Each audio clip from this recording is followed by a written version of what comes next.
Welcome to S K education. My name is Sachin Kumar.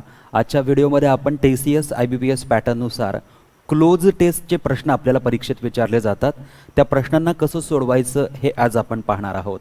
हा अत्यंत महत्त्वाचा भाग आहे. TCS किंवा IBPS पॅटर्ननुसार होणाऱ्या परीक्षेमध्ये अशा प्रकारचे प्रश्न विचारले जाऊ शकतात. कारण रिसेंटली जी PCMCची एक्झाम झाली त्यामध्ये जास्त प्रश्न हे क्लोज टेस्टवर विचारण्यात आले होते, म्हणून हा टॉपिक आपल्यासाठी महत्त्वाचा आहे. आता क्लोज टेस्ट म्हणजे काय? आपल्याला एक पॅराग्राफ दिला जाईल. त्या पॅराग्राफमध्ये 5 ठिकाणी शब्द गाळलेले असतील आणि ते जे गाळलेले शब्द आहेत ते जे ब्लँक्स आहेत त्या ब्लँक्सला आपल्याला 4 ऑप्शन्स दिले जातील आणि त्या ऑप्शनपैकी एक ऑप्शन आपल्याला त्या ठिकाणी फिट करायचा आहे, ॲप्रोप्रिएटली सूट करायचा आहे. मग आता बघा, या ठिकाणी हा एक छोटासा पॅराग्राफ आहे. यामध्ये पहिली ब्लँक इथे, दुसरी, तिसरी, ही चौथी आणि 5वी अशा ब्लँक्स सोडलेल्या आहेत. आणि ब्लँक नंबर 1 साठी आपल्याला ही 4 ऑप्शन्स दिलेली आहे. पुढच्या स्लाइडमध्ये गेल्यानंतर ब्लँक नंबर 2 साठी वेगळी 4 ऑप्शन्स दिली जातील. तर आपण हा जो पॅराग्राफ आहे हा पॅराग्राफ व्यवस्थित कसा सोडवायचा आहे याला आपण क्लोज टेस्टची प्रश्न असं म्हणत असतो. मग इथे बघा, सुरुवात करून दिलेली आहे द भोपाल गॅस ट्रॅजेडी. आपली भोपाळ वायुगळती दुर्घटना सर्वांना माहिती असेल. So the Bhopal gas tragedy has been described as the world's one blank. आता या ठिकाणी बघा काय म्हटलेलं आहे की भोपाळ गॅस दुर्घटना जी आहे हॅज बीन करण्यात येते डिस्क्राइब. काय करण्यात येते? तर ती डिस्क्राइब करण्यात येते. भोपाळ वायुगळती दुर्घटना जी आहे तिचं डिस्क्रिप्शन करण्यात येतं, तिचं वर्णन करण्यात येत आहे ॲज द वर्ड्स, की ती जगातील सर्वात खराब, सर्वात वाईट किंवा सर्वात मोठी इंडस्ट्रियल डिझास्टर आहे. आता बघा, या ठिकाणी ब्लँक आहे आणि या ब्लँकमध्ये आपल्याला एकतर वर्स हा शब्द लिहावा लागेल किंवा बॅड हा शब्द असेल किंवा बेस्ट हा शब्द असेल किंवा वर्स्ट हा शब्द असेल. आता बघा, इथे म्हटलेलं आहे की Bhopal gas tragedy has been described as the world's. The world's जर या ठिकाणी आपल्याला म्हटलेलं आहे तर जगातील, आणि या ठिकाणी बघा आर्टिकल द चा वापर केलेला आहे. आता हे सर्व ॲडजेक्टिव्ज आहेत. वर्स adjective, bad adjective, best adjective आणि वर्स्ट काय आहे? ॲडजेक्टिव्ह आहे. मग इथे जर आर्टिकल द चा वापर केलेला आहे तर आपल्या इतकं लक्षात आलं पाहिजे की ॲडजेक्टिव्हमध्ये जे सुपरलेटिव्ह ॲडजेक्टिव्ज असतात त्यांच्याच आधी आर्टिकल द चा वापर केला जातो. ॲडजेक्टिव्जमध्ये जे सुपरलेटिव्ह डिग्रीचे ॲडजेक्टिव्स असतात त्यांच्याच आधी आर्टिकल द चा वापर केला जातो. त्यामुळे वर्स हे कॉम्पॅरेटिव्ह डिग्रीचे ॲडजेक्टिव्ह आहे. हे वर्स जे आहे हे कॉम्पॅरेटिव्ह डिग्रीचे ॲडजेक्टिव्ह आहे. आणि इथे भोपाळ वायुगळती दुर्घटनेची तुलना ही दुसऱ्या वायुगळती दुर्घटनेशी केलेली आहे काय? अजिबात नाही. जर भोपाळ गॅस ट्रॅजेडी जी आहे त्याची तुलना जर दुसऱ्या एखाद्या इंडस्ट्रियल डिझास्टर सोबत केलेली नाहीये तर तुलना करणारा वर्स हा शब्द कॉम्पॅरेटिव्ह डिग्रीचा ॲडजेक्टिव्ह आपलं करेक्ट ऑप्शन होणार नाही. त्यानंतर इथे जर आपण पाहिलं तर बॅड हा शब्द एक पॉझिटिव्ह डिग्रीचा ॲडजेक्टिव्ह आहे. बॅड हा शब्द एक पॉझिटिव्ह डिग्रीचा ॲडजेक्टिव्ह आहे आणि पॉझिटिव्ह डिग्रीच्या आधी आर्टिकल द चा वापर होत नाही आणि म्हणून या ठिकाणी ऑप्शन बी देखील कॅन्सल होणार. आता आपल्यासमोर 2 पर्याय शिल्लक राहिली. एक आहे बेस्ट आणि दुसरा आहे वर्स्ट आणि हे दोन्हीही सुपरलेटिव्ह डिग्रीचे ॲडजेक्टिव्स आहेत हे आपल्याला माहिती आहे. मग एकतर बेस्ट येणार किंवा वर्स्ट येणार. आता या ठिकाणी भोपाळ वायुगळती दुर्घटनेबद्दल बोललेलं जात आहे, ट्रॅजेडीबद्दल बोललं जात आहे. तर ही जी ट्रॅजेडी आहे, ही जी दुर्घटना आहे ही बेस्ट इंडस्ट्रियल डिझास्टर असू शकतं का? नाही. सो बेस्ट म्हणणं या ठिकाणी चुकीचं होईल. याला अत्यंत वाईट, अत्यंत खराब अशी दुर्घटना मानली जाईल. म्हणून या पहिल्या ब्लँकमध्ये आपल्याला हा शब्द लिहावा लागणार वर्स्ट आणि म्हणून ऑप्शन डी जे या पहिल्या क्रमांकाच्या ब्लँकसाठी असेल ते राईट ऑप्शन असेल. सो अशा पद्धतीने पहिली ब्लँक जी आहे ती पहिली ब्लँक आपण या ठिकाणी फिलअप करण्याचा प्रयत्न केलेला आहे. यामध्ये आपल्याला ऑप्शन्स एलिमिनेशनचा देखील फायदा झालेला आहे. फक्त एक जर माहिती असेल की हे जगातील सर्वात वर्स्ट, सर्वात वाईट, सर्वात खराब इंडस्ट्रियल डिझास्टर आहे तर मग आपल्याला या ठिकाणी वर्स्ट हे सुपरलेटिव्ह डिग्रीचं ॲडजेक्टिव्ह अगदी बरोबर, अगदी ॲप्रोप्रिएटली फिट होणार आहे. यानंतर बघूया जी पुढची ब्लँक आहे त्या पुढच्या ब्लँकमध्ये काय येऊ शकतं. आता इथे दिलेलं आहे की 40 म्हणजे 40 आणि इथे लिहिलेलं आहे 42 म्हणजे 42 आणि पुढे लिहिलेलं आहे टन्स ऑफ मेथिल आयसोसायनेट. या वायू गळती दुर्घटनेमध्ये जो वायूची गळती झाली होती तो होता मिथिल आयसोसायनेट. सो इथे म्हटलेलं आहे की 42 tons of methyl isocyanate. So 42 ton methyl isocyanate नावाचा हा जो वायू आहे हा blank from the steel containers, जे स्टीलचे कंटेनर्स आहेत त्या स्टीलचे कंटेनर्समधून निघालेला आहे. किती? 42 टन मिथिल आयसोसायनेट नावाचा हा जो वायू आहे हा फ्रॉम द स्टील कंटेनर्स, स्टीलचे जे मोठमोठे कंटेनर्स आहेत त्या कंटेनर्समध्ये हा मिथिल आयसोसायनेट नावाचा वायू होता. तिथनं हा वायू काय झालेला आहे? निघालेला आहे. मग या ठिकाणी बघा पहिला ऑप्शन दिलेला आहे फ्लोड. हा जो वायू आहे हा फ्लोड झालेला आहे म्हणजे प्रवाहित झालेला आहे. पुढे दिलेला आहे हा वायू जो आहे हा लीक झालेला आहे, याची गळती झालेली आहे. पुढे दिलेला आहे एमिटेड. एमिटेडचा अर्थ होतो उत्सर्जन होणे, म्हणजे या वायूचं उत्सर्जन झालेलं आहे. आणि डी म्हणजे होतो रिलीज्ड, म्हणजे या वायूला रिलीज करण्यात आलेला आहे, या वायूला मोकळं करण्यात आलेलं आहे. आता बघा, जर दुसऱ्या ऑप्शनमध्ये आपल्याला असं म्हणायचं आहे की मिथिल आयसोसायनेट नावाचा हा वायू स्टीलच्या कंटेनर्समधून प्रवाहित झाला. आता प्रवाहित काय होऊ शकतं? तर प्रवाहित फक्त लिक्विड होऊ शकतं. फ्लो कशाचा असतो? फक्त लिक्विडचा. आणि हवा असेल, वायू असेल तर वायूचा होतो ब्लो. जसं पाण्याच्या प्रवाहासाठी फ्लो हा शब्द वापरला जातो तसं वायूच्या प्रवाहासाठी ब्लो हा शब्द वापरला जातो. म्हणजे या ठिकाणी फ्लोड हा जो शब्द आहे, प्रवाहित होणे, हा या ठिकाणी चुकीचा होणार. दुसरा शब्द आहे लीक्ड. आता हा जो वायू आहे मिथिल आयसोसायनेट 42 टन जो आहे हा या दुर्घटनेमध्ये हा या जी कंपनी आहे, फॅक्टरी आहे, या फॅक्टरीमधून याची गळती झाली होती हे आपल्या सर्वांना माहिती आहे. त्यामुळे लीक्ड या शब्दाचा अर्थ होतो गळती होणे. आणि म्हणून या ठिकाणी ऑप्शन बी जे आहे हे ऑप्शन बी आपलं करेक्ट ऑप्शन होणार आहे. त्यानंतर पुढे आहे एमिटेड. या वायूचं उत्सर्जन झालेलं होतं का फॅक्टरीमधून? अजिबात नाही. आणि म्हणून एमिटेड हा शब्द देखील इथे आपल्याला घेता येणार नाही.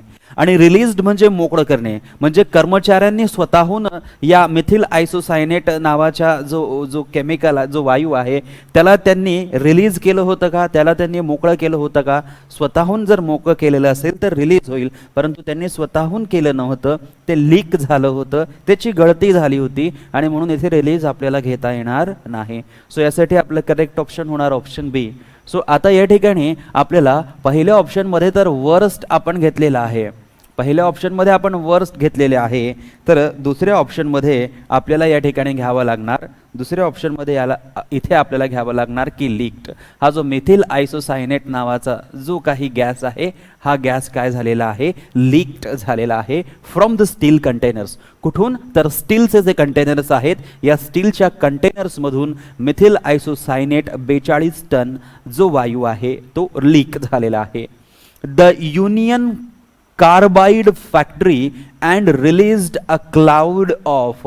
आता बघा या ठिकाणी द युनियन कार्बाइड फॅक्टरी असं म्हटलेलं आहे. आता द युनियन कार्बाइड फॅक्टरी हे त्या फॅक्टरीचं नाव असणार. युनियन कार्बाइड फॅक्टरी हे त्या फॅक्टरीचं नाव असणार की ज्या फॅक्टरीमध्ये असलेले हे जे स्टील जे कंटेनर्स होते, ज्या कंटेनर्समध्ये हा वायू होता त्या वायूची गळती झालेली आहे. मग बघा या ठिकाणी तिसरं जे आहे, तिसऱ्यामध्ये आपल्याला येणार फॉर स्टील कंटेनर्स आणि तिसऱ्यासाठी एक ब्लँक आहे. या ब्लँकमध्ये घेतलेला आहे अलॉंग म्हणजे या ठिकाणी सोबत, त्यानंतर आहे बिसाइड म्हणजे बाजूला, त्यानंतर ॲट म्हणजे त्या ठिकाणी आणि अक्रॉस म्हणजे त्याच्या पलीकडे.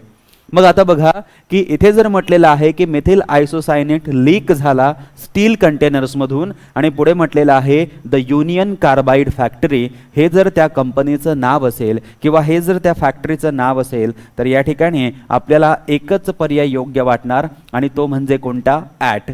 मग इथे आपण म्हणणार containers at the Union Carbide factory.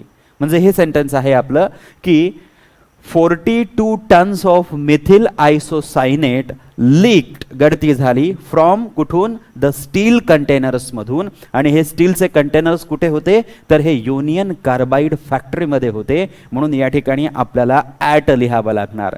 हे अलॉंग युनियन कार्बाइड फॅक्टरीच्या सोबत होते असं म्हटलं जाईल का, नाही. हे युनियन कार्बाइड फॅक्टरीच्या बाजूला होते, त्याचा काय संबंध, नाही संबंध. युनियन कार्बाइड फॅक्टरीच्या पलीकडे होते, याचाही काही संबंध नाही. हे स्टील कंटेनर्स कुठे होते, युनियन कार्बाइड फॅक्टरी या ठिकाणी होते.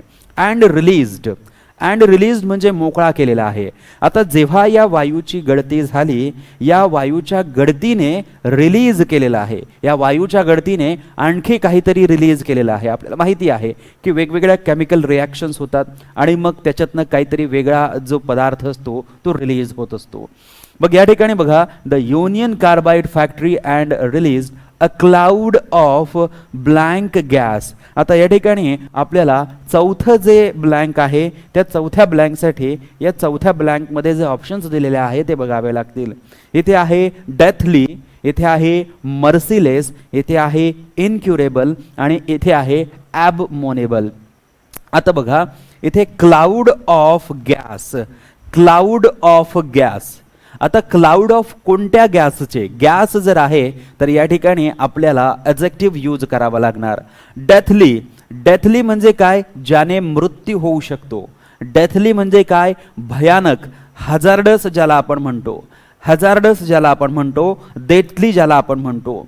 मर्सिलेस, मर्सिलेस या शब्दाचा अर्थ होतो निर्दयी. मर्सिलेस या शब्दाचा अर्थ होतो निर्दयी. आणि निर्दयी हा शब्द व्यक्तीसाठी वापरला जातो, वस्तूंसाठी किंवा इतर कोणत्याही गोष्टींसाठी वापरला जाणार नाही. म्हणून गॅस निर्दयी होणार असं आपल्याला घेता येणार नाही. त्यानंतर इनक्युरेबल, इनक्युरेबल म्हणजे असाध्य. असाध्य हा फक्त रोग असणार, असाध्य हा फक्त आजार असणार. एक असा आजार, एक असा रोग की जो बरा होत नाही, त्याला आपण असाध्य असं म्हणत असतो. सो हा गॅस असाध्य नाही, हा गॅससाठी असाध्य हा शब्द योग्य नाही. आणि ॲबॉमिनेबल, ॲबॉमिनेबल या शब्दाचा अर्थ होतो किळसवाणा.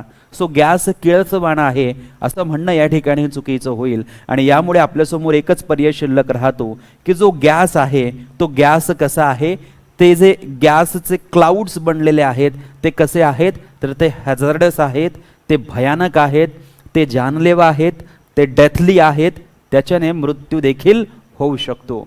आणि म्हणून या ठिकाणी ऑप्शन ए जे आहे डेथली हे आपलं करेक्ट होणार. So cloud of deathly gas असं आपल्याला म्हणावं लागेल. क्लाउड ऑफ डेथली गॅस म्हणजे या वायू गळतीमुळे काय झालेले आहे, असे मोठमोठे ढग जे आहेत ते तयार झालेले आहेत. कशाचे, तर गॅसचे. आणि हा गॅस कसा आहे, तर हा गॅस डेथली गॅस आहे. हा गॅस कसा आहे, हॅझार्डस गॅस आहे.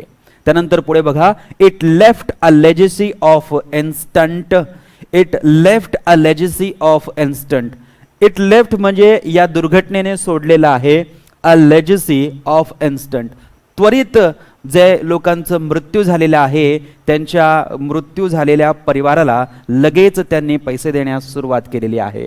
इन्स्टंट लगेच, अँड आणि ब्लँक डेथ, आणि डेथ जे आहे मृत्यू जे आहे त्या मृत्यूंचं काहीतरी केलेलं आहे. मग बघा या ठिकाणी डेफर्ड या शब्दाचा अर्थ होतो वेळ लावणे किंवा विलंब करणे. त्यानंतर या ठिकाणी आहे मोमेंटरी, मोमेंटरी म्हणजे क्षणिक. त्यानंतर आहे डिटेन, डिटेन या शब्दाचा अर्थ होतो थांबवणे. आणि त्यानंतर ॲव्हर्टेड, ॲव्हर्टेड या शब्दाचा अर्थ होतो टाळणे. बघा आता इथे बघा, it left a legacy of instant, या दुर्घटनेमुळे ज्या लोकांचा मृत्यू झाला त्यांच्या परिवाराला काहीतरी पैसे म्हणून रक्कम देण्यात आली. अँड ब्लँक डेथ, आणि जो डेथ आहे त्या डेथला त्यांनी काय केलेलं आहे, त्या डेथला त्यांनी थांबवलेला आहे. सो या ठिकाणी डेफर्ड म्हणजे विलंब करणे हे आपलं उत्तर होणार नाही. मोमेंटरी म्हणजे क्षणिक हे आपलं उत्तर होणार नाही. डिटेन म्हणजे थांबवणे, डिटेन म्हणजे थांबवणे. सो या ठिकाणी त्यांनी काय केलेलं आहे, जे डेथ आहे त्या डेथला थांबवण्याचा प्रयत्न केलेला आहे. डेथला थांबवण्याचा प्रयत्न केलेला आहे म्हणजे त्या ठिकाणी मेडिकल फॅसिलिटीज ज्या आहेत त्या पुरवण्याचा प्रयत्न झालेला आहे. आणि ॲव्हर्टेड म्हणजे टाळणे. सो मृत्यूला टाळलं जाऊ शकत नाही. सो या परिस्थितीत रिटेन जो शब्द आहे हा आपला करेक्ट शब्द होईल आणि डिटेन्ड डेथ असं आपल्या या ठिकाणी शेवटच्या ऑप्शनमध्ये आपल्याला घ्यावं लागणार.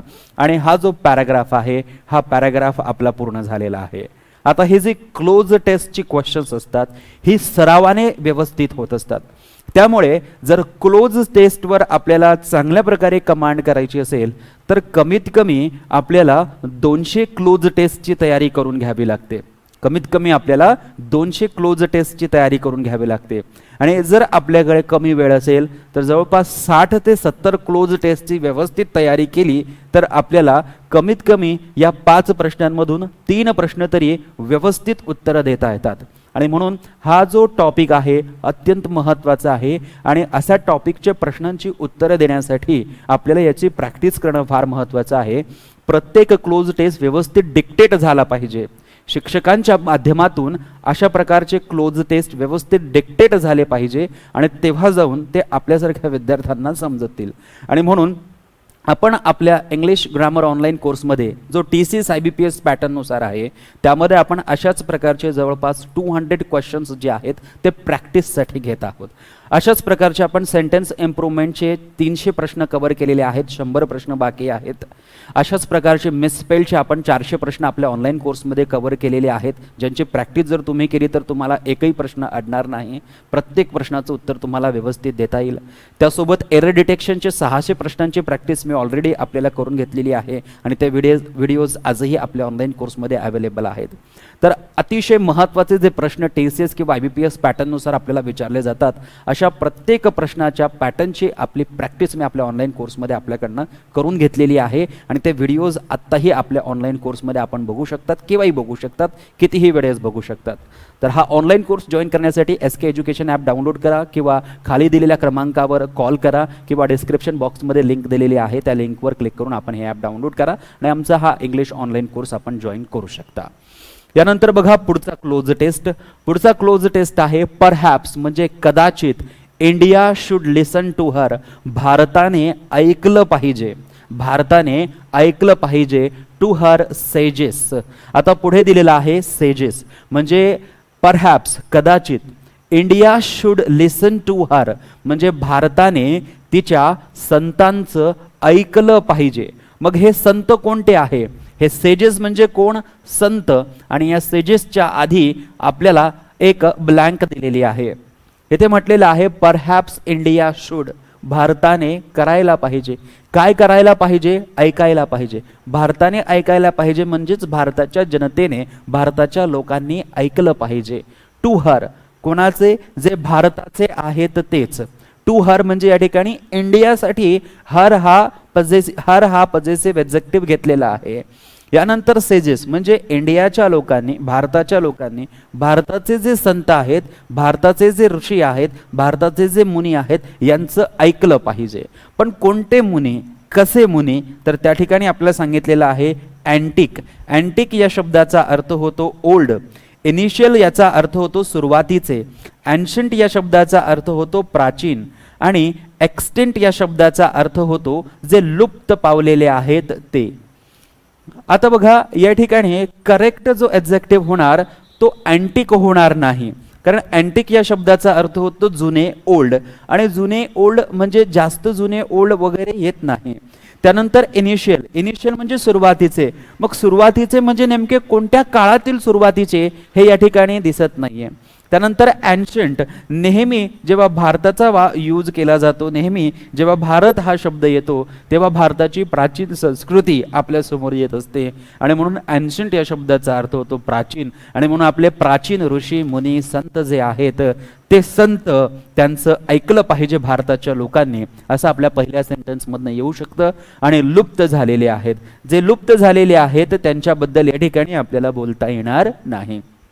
मग बघा perhaps India should listen to her ancient sages, भारतातील लोकांनी भारताचे जे एन्शंट सेंट आहे, एन्शंट सेजेस आहेत त्यांचं ऐकायला पाहिजे.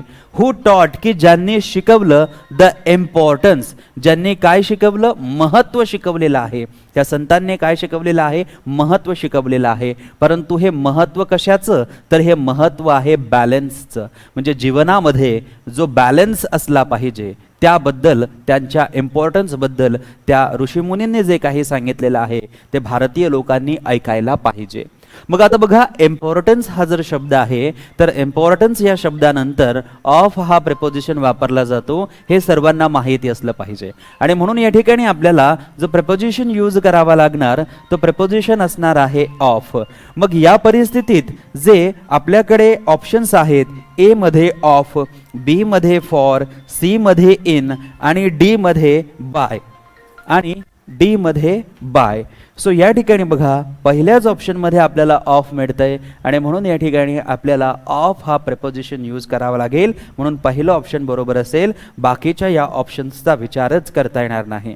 त्यामुळे हा क्लोज टेस्ट सोडवत असताना जर आपल्याला थोडंसं लॉजिक लावायचं असेल तर आपण एन्शंट या शब्दावर लॉजिक लावून त्याला आपण या ठिकाणी आपला मार्क करू शकतो शब्द म्हणून. आणि इम्पॉर्टन्स या शब्दानंतर ऑफ वापरला जातो हे तर सर्वांनाच माहिती असतं. त्यामुळे या ठिकाणी ऑफ हा शब्द येणार आहे. त्यानंतर पुढे म्हटलेलं आहे दिस मीन्स, याचा अर्थ आहे की we should be blank not to take everything too far. आता 3 नंबरच्या ब्लँकसाठी आपल्याकडे केअरफ्री, केअरटेकर, केअरलेस आणि केअरफुल हे शब्द आहे.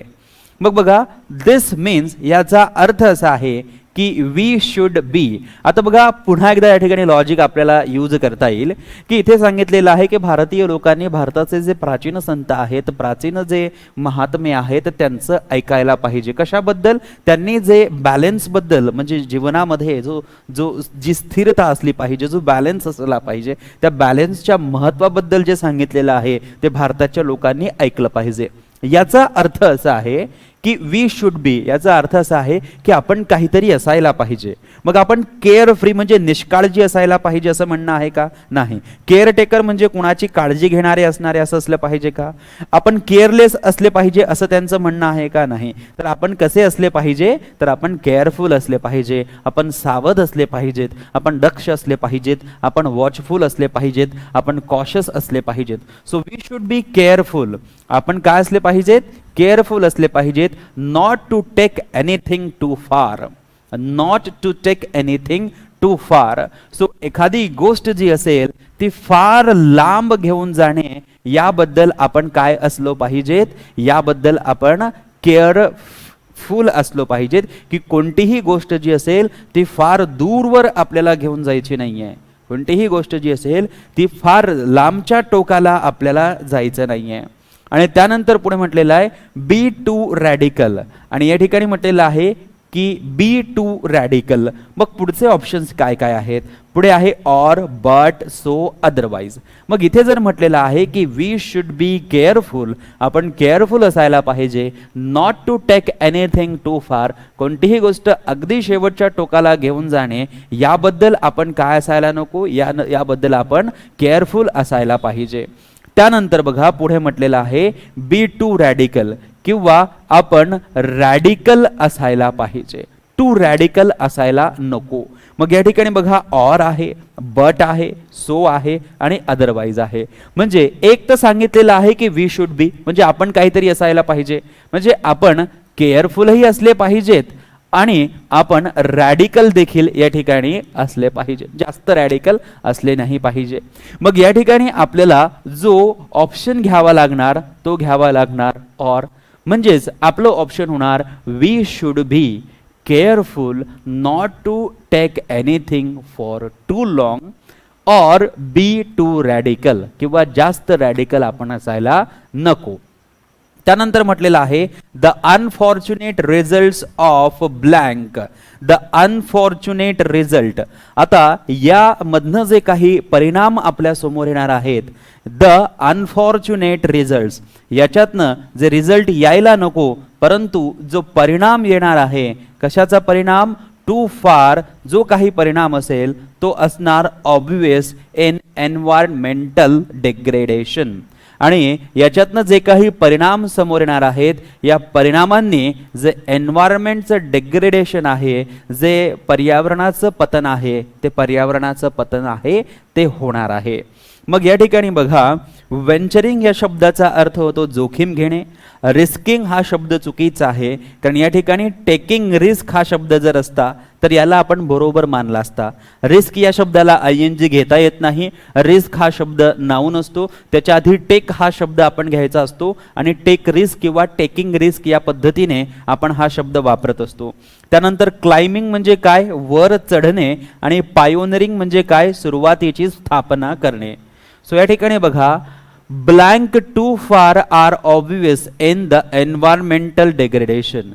आणि अशा परिस्थितीत जर आपण जोखीम घेतली तर अनफॉर्च्युनेट रिझल्ट्स ऑफ जोखीम घेण्याचे too far are obvious in the environmental degradation. आणि अशा परिस्थितीत जे काही परिणाम आपल्या समोर येणार आहे ते परिणाम कशाचे असणार आहे, व्हेंचरिंग किंवा taking risk too far are obvious in the environmental degradation. आणि म्हणून या ठिकाणी करेक्ट जो शब्द असणार तो असणार व्हेंचरिंग, जोखीम घेणे. आपण जास्त वर जाऊ शकत नाही, क्लाइम्बिंग, आणि पायोनियरिंग म्हणजे स्थापना करण्याचा या ठिकाणी संबंध नाही. त्यामुळे या परिस्थितीत केवळ एकच पर्याय शिल्लक राहिला, ऑप्शन ए, आणि हेच आपलं करेक्ट ऑप्शन या ठिकाणी होणार की द अनफॉर्च्युनेट रिझल्ट, जे काही अनफॉर्च्युनेट रिझल्ट येणार आहे ऑफ व्हेंचरिंग टू फार, म्हणजे खूप जास्त रिस्क घेणे, जे आहेत are obvious in the environmental degradation. आणि त्याच्यामुळे काय होणार आहे, एन्व्हायरमेंटचं, पर्यावरणाचं पतन होणार आहे, डिग्रेडेशन होणार आहे, व्हॅल्युएशन त्याचं होणार नाही, डेव्हॅल्यूड होईल. तर अशा परिस्थितीत आपण हे 5 ब्लँक्स जे आहेत हे या ठिकाणी घेतलेले आहेत. तर ही सर्व क्लोज टेस्टची प्रश्न आहेत.